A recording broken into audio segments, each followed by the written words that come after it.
Hello friends, in today's video I'm gonna be walking through how to calculate times in Google Sheets. But before getting started this video, make sure to subscribe 5-minute solution.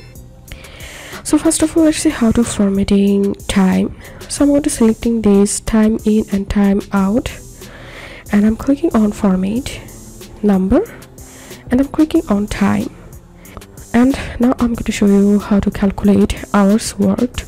So for that, first of all, I'm going to selecting the cells and clicking on format number and duration and giving here equal sign, and I'm going to tapping on these timeout cells and entering a minus, and now selecting these time in cells and hitting enter.